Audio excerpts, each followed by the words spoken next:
Hello दोस्तों, आज मैं यूपी बोर्ड क्लास 9th के कबीर जी के दोहे जो कबीर जी की जो साखी है मैं उसकी व्याख्या करने जा रही हूँ। उम्मीद करती हूँ कि आपको ये व्याख्या समझ में आएगी। सतगुरु हम सुरीझी करी एके कहाँ प्रसंग, बस्या बादल प्रेम का भीजी गया सब अंग। कबीर जी कहते हैं हम सब सुरीझी करिए।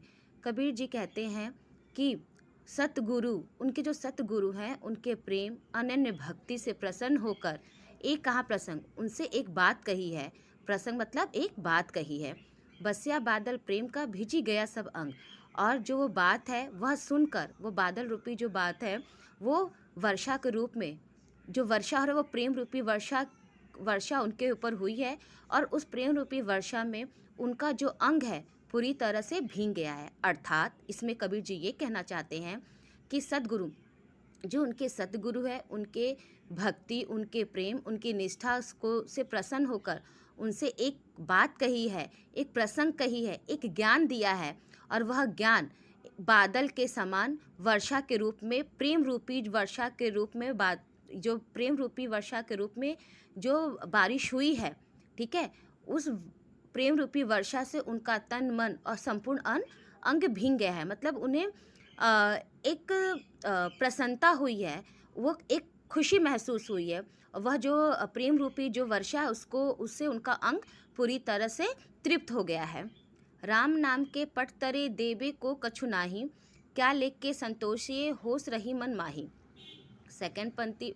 दूसरे पंक्ति में कबीर जी कहते हैं राम नाम के पट तरे, कि जो उनके सतगुरु हैं उन्होंने उनको सबसे बड़ा साक्षात करवाया है, सबसे बड़ा ज्ञान करवाया है। उन्होंने राम नाम की सत्यता को बताया है, देवी को कुछ नहीं। और जब उनके गुरु ने सबसे बड़ा ज्ञान दे दिया है राम का नाम, तो वो कह रहे देवी को कुछ नहीं, और गुरु ने तो मुझे इतना बड़ा ज्ञान दे दिया है, राम का नाम से अंतर्ध्यान करवा दिया है, लेकिन देवी को कुछ नहीं, लेकिन मेरे पास गुरु को देने के लिए कुछ नहीं है। क्या लेके गुरु संतोषी होश रही मन माही। क्या लेके गुरु संतोषी, कि मैं ऐसा क्या चीज़ दूं कि मेरे जो गुरु दक्षिणा लेकर संतोष प्राप्त करें। मतलब कि जो मुझे ज्ञान मिला है उसको गुरु दक्षिणा के रूप में, उस ज्ञान के बराबर मैं ऐसा क्या गुरु दक्षिणा दूं, मुझे समझ में नहीं आ रहा है। होश रही मन माही, और मेरा मन यह ज्ञान लेने के बाद उन्हें गुरु दक्षिणा देने का मन कर रहा है, लेकिन मेरे राम नाम के समान का जो मेरे पास कोई ऐसा गुरु दक्षिणा नहीं है जो मैं अपने गुरु को दे सकूं। ठीक है, आइए। ज्ञान प्रकाश्य गुरु मिलिया जो जिन्नी बिसरी जाई, जब गोविंद कृपा करी तब गुरु मिलिया आई। थर्ड पंक्ति में कहते हैं कबीर जी, ज्ञान प्रकाश्य गुरु मिलिया, गुरु ने ही हमें ज्ञान करवाया है, राम के नाम का साक्षात्कार करवाया है। गुरु का ही देन है कि हम ईश्वर को जान सके हैं। ठीक है, और जो गुरु ने हमें ज्ञान दिया है उस ज्ञान के प्रकाश के द्वारा ही हम ईश्वर को समझ सके हैं। जो जिन्नी बिसरी जाए, और ये जो ज्ञान है वो कहीं हमारा जाएगा नहीं, ये हमारे, क्योंकि गुरु ने ज्ञान दिया है, ज्ञान के प्रकाश से हमें ईश्वर की प्राप्ति हुई है।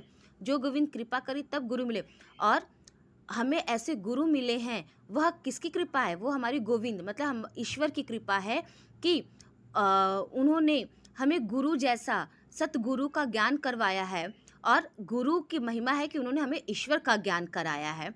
ठीक है, अर्थात कबीर जी ये कहते हैं ज्ञान प्रकाश से गुरु मिले, कि हमें ज्ञान के प्रकाश से ही हमें गुरु मिले हैं, सो जिन्हीं भी सही जाही, और उन्हीं के द्वारा हमें ईश्वर के नाम की प्राप्ति हुई है।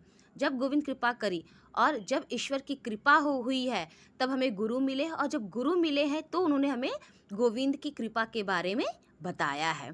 ठीक है, तो आज के लिए मैं उम्मीद करती हूँ कि मेरी इतनी व्याख्या आपको पसंद आई होगी। यदि आपको मेरी व्याख्या अच्छी लगे तो प्लीज़ लाइक और शेयर सब्सक्राइब करें। अगली जो व्याख्या है मैं अलग वीडियो बनाकर करूँगी। धन्यवाद।